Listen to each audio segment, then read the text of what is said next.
Hello students, welcome to the class 10+1 physics unit number 6। हम कर रहे हैं ग्रेविटेशन। आज ग्रेविटेशन पे हम जो टॉपिक डिस्कस करने जा रहे हैं बेटा वो है Newton's law of gravitation and universal constant of gravitation या यूनिवर्सल ग्रेविटेशनल कांस्टेंट के बारे में। तो बेटा सबसे पहले देखते हैं न्यूटन्स लॉ ऑफ ग्रेविटेशन क्या है। न्यूटन्स आपको पता है ग्रेट साइंटिस्ट जिसने ये इन्वेंट किया कि ग्रेविटी क्या होती है, ग्रेविटेशन क्या होती है। हम सब ने स्टोरी सुनी है न्यूटन के बारे में कि न्यूटन एक पेड़ के नीचे बैठा था और एक एप्पल आके न्यूटन के सिर पे लगा। तो न्यूटन ने ये सोचा कि ये एप्पल मेरे ऊपर आके गिरा, नीचे ही क्यों आया, ये एप्पल ऊपर क्यों नहीं चला गया। तो वहां से ही न्यूटन के मन में ये विचार आया कि वो इसकी खोज करके ही रहेगा। तो न्यूटन ने फिर बहुत ज्यादा मेहनत करके, बहुत ज्यादा ऑब्जर्वेशन के साथ न्यूटन्स लॉ ऑफ ग्रेविटेशन दिए। तो न्यूटन्स लॉ ऑफ ग्रेविटेशन पहले हम डिस्कस करते हैं क्या है बेटा। According to Newton's law of gravitation, every body in this universe attracts every other body with a force which is directly proportional to the product of their mass and inversely proportional to the square of the distance between their centers. Actually बेटा Newton ने क्या कहा, मान लीजिए हमारे पास कोई भी दो ऑब्जेक्ट हैं, जैसे ये दो ऑब्जेक्ट्स हैं। तो न्यूटन ने ये कहा कि ये दोनों ऑब्जेक्ट्स एक दूसरे पे फोर्स एक्सर्ट कर रहे हैं, लेकिन क्योंकि ये फोर्स की जो मैग्नीट्यूड है वो इतनी स्मॉल है कि ये दोनों ऑब्जेक्ट्स है ना जो अपनी पोजीशन से हिल नहीं रहे। ठीक है, मतलब ये फोर्स इतनी नेग्लिजिबल है कि ये हमें दिखाई नहीं देती या हम इसको ऑब्जर्व नहीं कर सकते। एक्चुअली ये दोनों ऑब्जेक्ट्स भी क्या कर रहे हैं, एक दूसरे पे फोर्स एक्सर्ट कर रहे हैं। इसी तरह से बेटा एक बुक दूसरी बुक के पास अगर पड़ी है तो वो भी एक दूसरे पे क्या कर रहे हैं, फोर्स एक्सर्ट कर रहे हैं। Every body in this universe, यानी कि हर एक बॉडी हर दूसरी बॉडी पे क्या करती है, फोर्स एक्सर्ट करती है। तो एक्चुअली हुआ क्या, न्यूटन ने क्या ऑब्जर्व किया। मान लीजिए बेटा मेरे पास ये टू ऑब्जेक्ट्स ना होके, मान लीजिए मेरे पास एक केस में यहां पे मेरे पास अर्थ है। मान लीजिए बेटा मेरे पास यहां ये अर्थ है और यहां पे कोई ऑब्जेक्ट है स्मॉल सा, ठीक है, छोटा सा ऑब्जेक्ट है, या यहाँ पे भी हो सकता है, हाइट पे भी हो सकता है, कहीं भी हो सकता है। तो न्यूटन ने क्या ऑब्जर्व किया, न्यूटन ने ये ऑब्जर्व किया कि acceleration of a body towards the अर्थ, क्योंकि हर बॉडी क्या करती है, अर्थ पे आके गिरती है, तो वो किसी एक्सेलरेशन के साथ गिरती है जिसको बाद में हमने एक्सेलरेशन ड्यू टू ग्रेविटी नाम दिया। इसके बारे में भी हम पढ़ेंगे। तो न्यूटन ने क्या ऑब्जर्व किया कि acceleration of a body towards the earth is inversely proportional to the square of the distance between the centre of the earth and the body, यानी कि अर्थ के सेंटर से और ये बॉडी के बीच में जितना डिस्टेंस है ना, मान लीजिए ये हमारे पास r है, तो इसका जो एक्सेलरेशन होगी वो किसके प्रोपोर्शनल होगी, 1/r² के प्रोपोर्शनल होगी। ठीक है, अब क्या है बेटा, also the force is mass time acceleration and so it is proportional to the mass of the body. तो इसी तरह से फोर्स जो है वो किसके प्रोपोर्शनल होगी, मास के भी प्रोपोर्शनल होगी। तो यहां से m/r² आ गया। और इसके अलावा न्यूटन्स थर्ड लॉ ये कहता है कि अगर अर्थ इस बॉडी पे फोर्स एक्सर्ट कर रही है ना, तो ये बॉडी भी अर्थ पे फोर्स एक्सर्ट करेगी, equal in magnitude in opposite direction. ठीक है, तो उस हिसाब से क्या हो गया बेटा, अगर ये बॉडी इसकी तरफ अट्रैक्ट हो रही है, अर्थ की तरफ अट्रैक्ट हो रही है, तो फिर अर्थ का भी कंट्रीब्यूशन होगा, ठीक है, इस फोर्स में। तो फिर उसने यहां से क्या कहा, F is proportional to capital M into small m/r², where capital M is mass of the earth. ठीक है, तो यहां से उसने एक जनरलाइज जो लॉ वो स्टेट किया, वो ये कह के कि सिर्फ अर्थ ही नहीं अपनी तरफ हर बॉडी को खींचती, इस यूनिवर्स में जितनी भी बॉडीज हैं वो सारी क्या करती हैं, एक दूसरे पे फोर्स एक्सर्ट करती हैं। तो इस तरह से बेटा अगर हम इस केस में देखें तो हमारा जो लॉ वो ऐसे बन गया m1 m2 by r square। ठीक है, here m1 and m2 masses of the bodies and r is distance between the bodies। तो ये हो गया बेटा हमारे पास force between the two objects. अब हमने प्रोपोर्शनैलिटी को हटाना है यहां से, तो हमें एक कांस्टेंट लगाना पड़ेगा। तो यहां से हमारे पास आ गया F is equal to capital G m1 m2 by r square। ठीक है, here G is constant of proportionality and is known as the universal constant of gravitation। Universal constant of gravitation।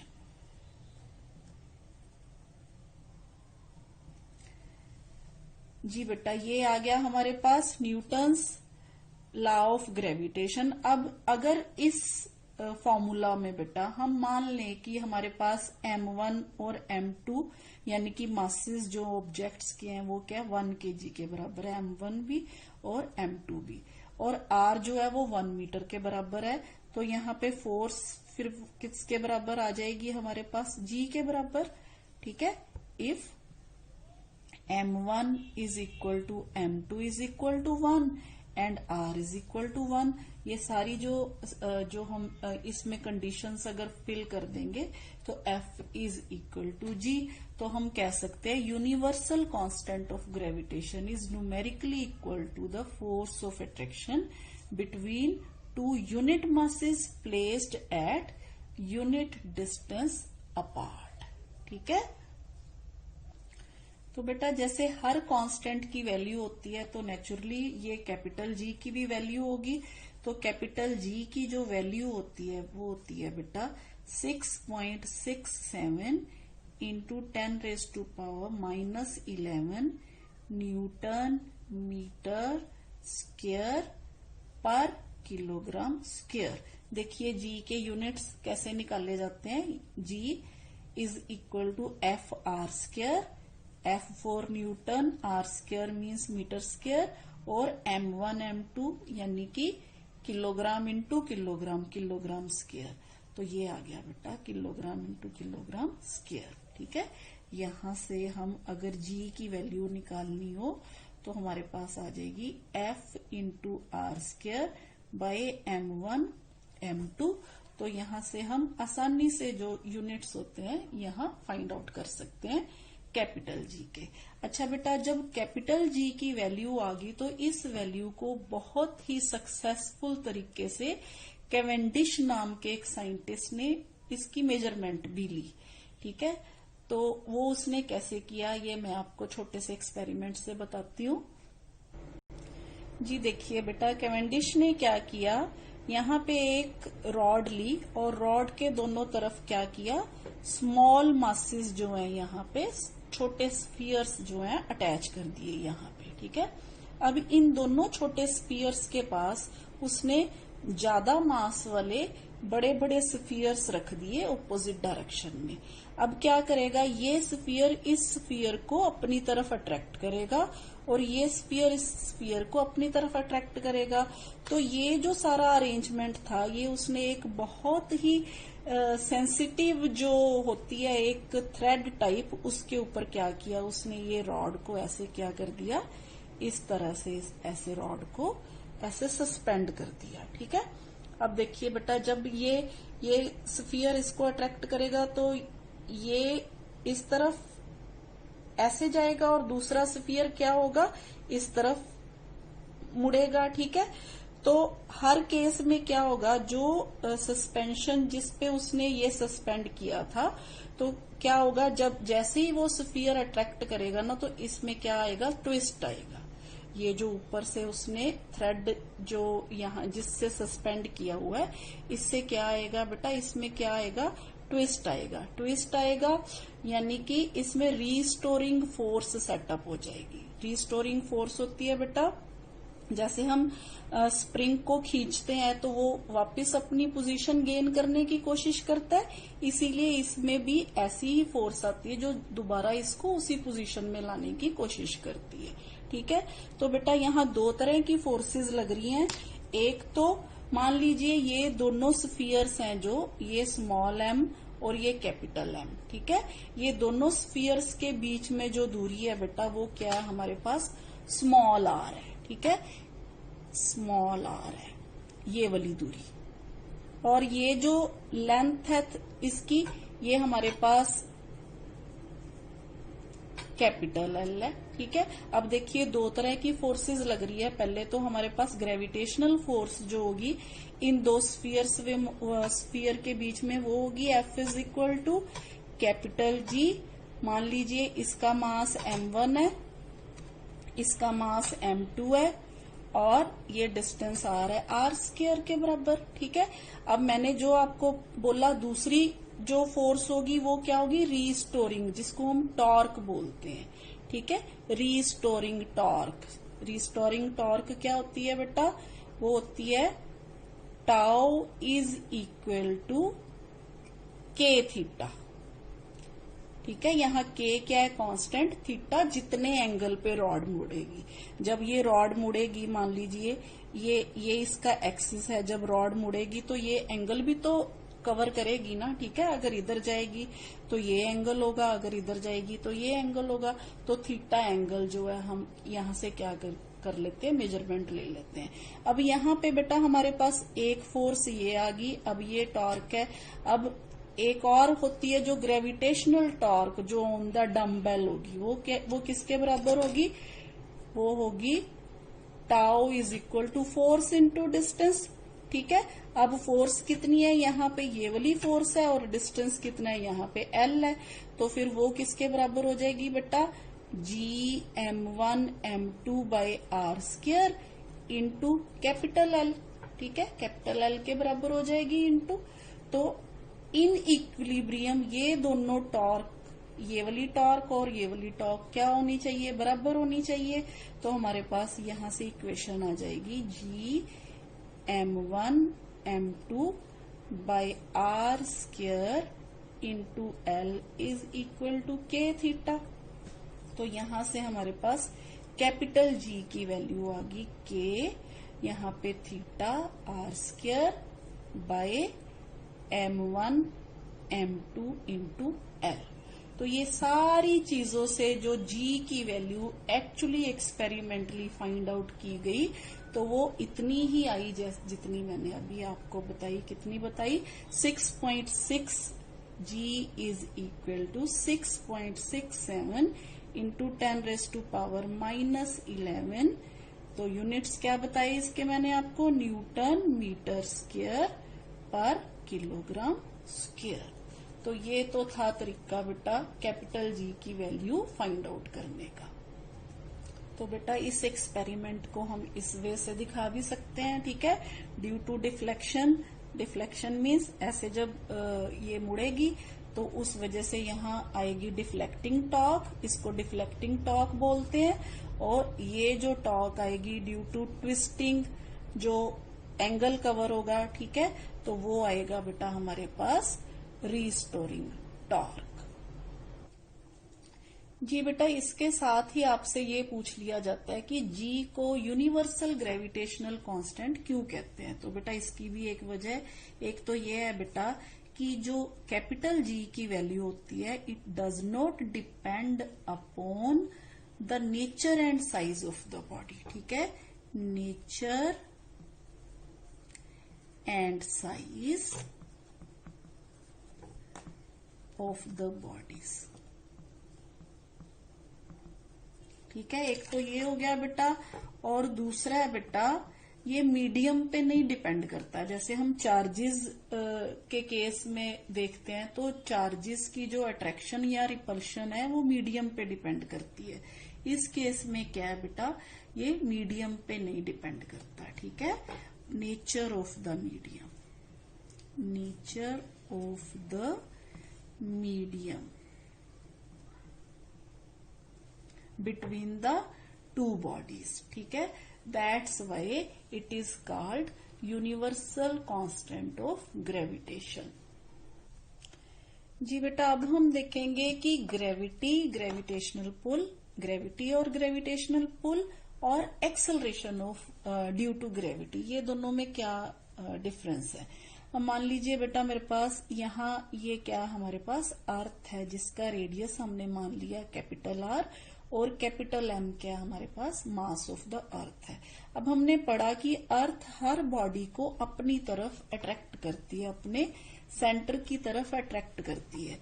तो मान लीजिए यहाँ पे कोई बॉडी स्मॉल एम मास की पड़ी हुई है, तो ये अर्थ क्या करेगी, उसको अपनी तरफ अट्रैक्ट करेगी। ठीक है, तो यहाँ पे फोर्स ऑफ अट्रैक्शन के कारण इस बॉडी इसको क्या बोलते हैं हम, ये जो जिस फोर्स से ये इस बॉडी को अपनी तरफ अट्रैक्ट करती है, इस फोर्स को क्या कहते हैं, हम कहते हैं ग्रेविटी। ठीक है, या gravitational pull.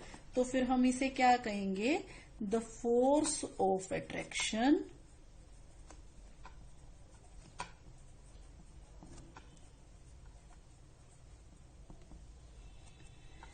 by the earth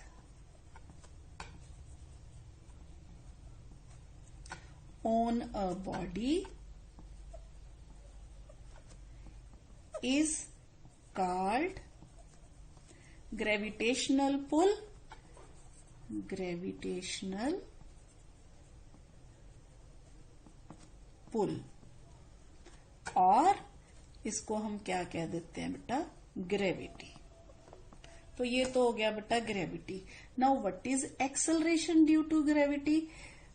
अब हमें पता है कि जब ये अर्थ किसी ऑब्जेक्ट पे फोर्स लगाएगी तो ड्यू टू दैट फोर्स ये जो ऑब्जेक्ट है इसमें क्या प्रोड्यूस हो जाएगा, एक्सेलरेशन प्रोड्यूस हो जाएगी। तो वो एक्सेलरेशन जो प्रोड्यूस होती है उसको हम क्या कहते हैं, एक्सेलरेशन ड्यू टू ग्रेविटी। तो बेटा we can say that acceleration produced in the motion of a body under the effect of gravity is called acceleration due to gravity, और हम इसे स्मॉल जी से रिप्रेजेंट करते हैं। ठीक है, acceleration due to gravity small g, and जो हमारा कांस्टेंट है यूनिवर्सल कांस्टेंट ऑफ ग्रेविटेशन उसको हम किससे रिप्रेजेंट करते हैं, उसको हम कैपिटल जी से रिप्रेजेंट करते हैं। Now to find the expression for acceleration due to gravity, we consider that the earth is a sphere of mass capital M and radius r, and a body of mass small m is lying on the surface of the earth. ठीक है, अब क्या है बेटा, हमारे पास जो size है ना बॉडी का वो वेरी वेरी स्मॉल है एज कंपेयर टू अर्थ। अर्थ का जो साइज है वो बहुत ज्यादा है। तो इन दोनों के बीच में बेटा जब हम डिस्टेंस लेंगे वो हम कहाँ से लेंगे, अर्थ के सेंटर से लेंगे। ठीक है, ये अर्थ का सेंटर है, तो जो हम डिस्टेंस लेंगे दोनों बॉडीज के बीच में वो लेंगे from the centre of the earth to the centre of the body, या यहाँ तक, क्योंकि ये डिस्टेंस कोई मायने नहीं रखता। तो हम ये कह सकते हैं कि ये बॉडी का डिस्टेंस सेंटर ऑफ के अर्थ से क्या हो जाएगा, सेम इतना ही हो जाएगा जितना इस बॉडी का रेडियस है, यानी कि जितना अर्थ का रेडियस है। ठीक है, तो distance between the two bodies is radius of the earth. ठीक है, तो रेडियस को हम किसके बराबर लेंगे, equal to the distance between the two body, ये अप्रोक्सीमेटली होगा। तो फिर इस वे से बेटा हमारे पास कैपिटल एम और स्मॉल एम के बीच में जो फोर्स ऑफ अट्रैक्शन होगी वो क्या होगी, देयरफॉर फोर्स ऑफ अट्रैक्शन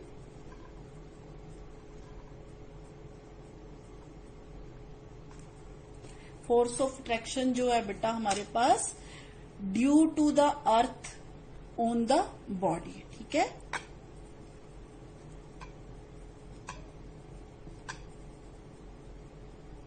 वो हो जाएगी बेटा F इज इक्वल टू, जैसे कि हमने कहा capital M into small m, capital M into small m divided by distance का स्क्वायर। तो यहाँ पे डिस्टेंस क्या है हमारे पास, R का स्क्वायर, तो ये होगी बेटा हमारे पास फोर्स। तो अब बेटा यही जो फोर्स है ये force F on the body of mass m due to the earth produces acceleration due to gravity in the motion of the body, जिसके कारण मान लीजिए यहाँ पे बॉडी है तो ये क्या करेगी, नीचे आके गिरेगी। क्यों गिरेगी? क्योंकि इसमें एक्सेलरेशन प्रोड्यूस होगी। किसके कारण प्रोड्यूस होगी? जो फोर्स ये अर्थ लगा रही है इस बॉडी पे, तो इस वजह से इसमें स्मॉल g प्रोड्यूस हो जाती है, एक्सेलरेशन प्रोड्यूस हो जाती है। तो हम इस केस में क्या कहते हैं, force on the body due to जो अर्थ होगी हमारे पास वो किसके बराबर होगी, F is equal to again mass into acceleration due to gravity, यानी कि F इज इक्वल टू, जैसे हमारे पास ma होता है सिंपल केस में F is equal to m में होता है, यहाँ पे a की जगह पे हमारे पास क्या आ जाएगा, स्मॉल g आ जाएगा। ठीक है, तो बेटा इन दोनों इक्वेशंस पे में से हमारे पास m बाई आर स्क्वायर है, वो किसके बराबर आ गया, mg के बराबर। यहाँ स्मॉल m और स्मॉल m कट हो गया, तो यहाँ से हमारे पास स्मॉल g की वैल्यू जो है वो आ गई capital G m by are square. ठीक है, ये आ गई बेटा हमारे पास एक्सेलरेशन ड्यू टू ग्रेविटी। अब देखिए बेटा, एक्सेलरेशन ड्यू टू ग्रेविटी है ना, ये it gives the value of acceleration due to gravity at the surface of the earth. ये अर्थ पे हमारे पास क्या है, क्योंकि हम यहाँ पे मास किसका ले रहे हैं, अर्थ का ले रहे हैं। अच्छा बेटा, एक और बात, स्मॉल g की वैल्यू में कहीं पे भी स्मॉल m का जिक्र नहीं है। ठीक है, स्मॉल m नहीं है, यानी कि मास ऑफ द बॉडी का जिक्र नहीं है। मास ऑफ बॉडी, कौन सी बॉडी अर्थ की तरफ अट्रैक्ट हो रही है उसका जिक्र नहीं है। तो इसका मतलब क्या हुआ, चाहे बॉडी लाइट हो चाहे बॉडी हैवी हो, एक्सेलरेशन ड्यू टू ग्रेविटी जो होती है उस पे क्या होती है, सेम होती है। ठीक है, तो बेटा अब हम इस इक्वेशन में capital G, capital M, capital R, क्योंकि ये सारे कांस्टेंट है, ये भी कांस्टेंट है, मास ऑफ द अर्थ भी कांस्टेंट है, रेडियस ऑफ द अर्थ भी कांस्टेंट है, ये सारी वैल्यूज जब पुट करेंगे तो स्मॉल g की वैल्यू जो है हमारे पास 9.8 मीटर पर सेकंड स्क्वायर के बराबर आती है। ठीक है, इसको कभी कभी हम अप्रोक्सीमेटली 10 के बराबर भी ले लेते हैं। ठीक है, तो यहाँ से बेटा हमारे पास अगर हम ये इक्वेशन को इस फॉर्म में भी लिख सकते हैं, Gm is equal to small g r square. ठीक है,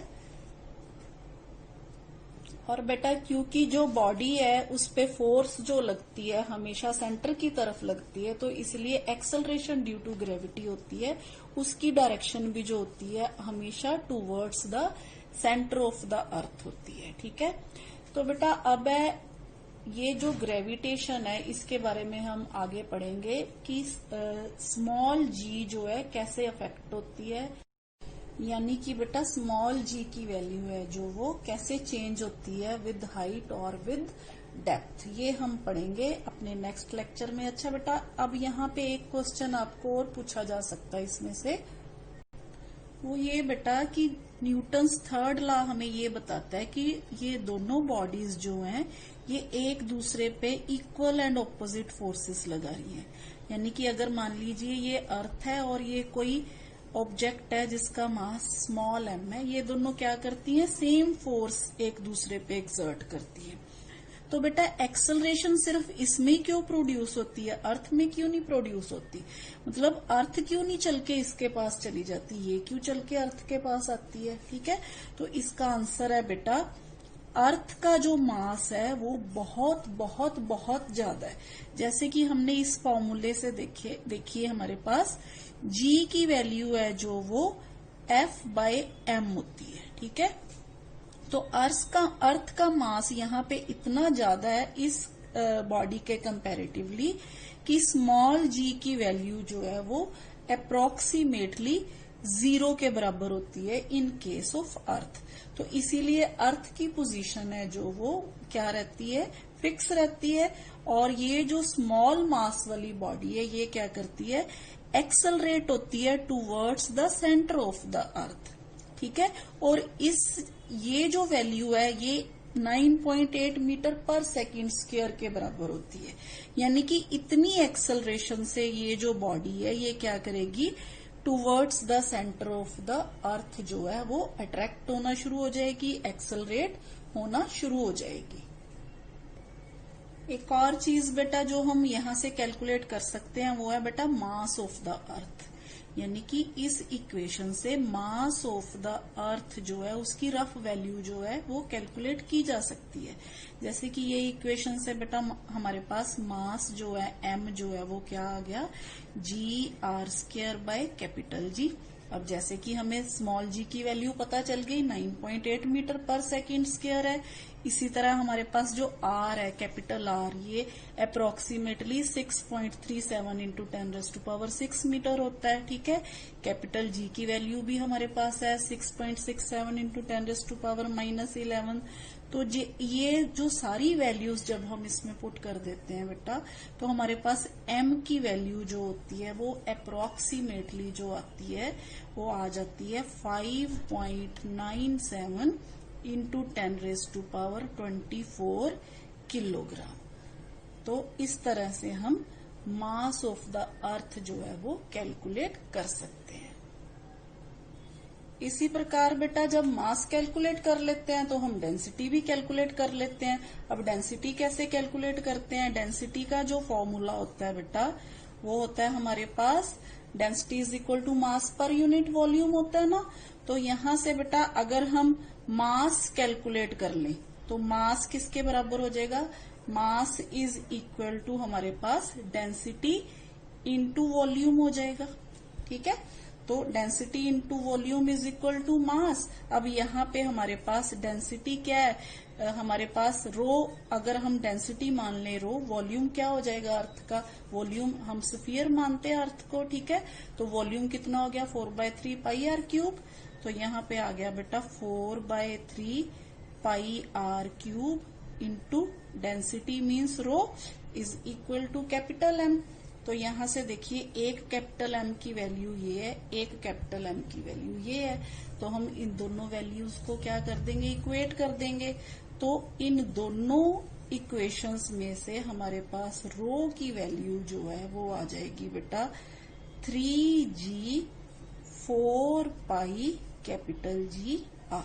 ठीक है, अब यहाँ पे बेटा ये सारी चीजें जो हैं देखिए 3g(4π)Gr, again these are constants. तो ये सारी वैल्यूज जो हैं वो क्या है, ये सारे कांस्टेंट्स हैं। जब हम इन सारी वैल्यूज को यहाँ पे पुट कर देते हैं तो हमारे पास डेंसिटी जो अर्थ की आ जाती है वो अप्रोक्सीमेटली इतनी आ जाती है 5500 किलोग्राम पर मीटर क्यूब।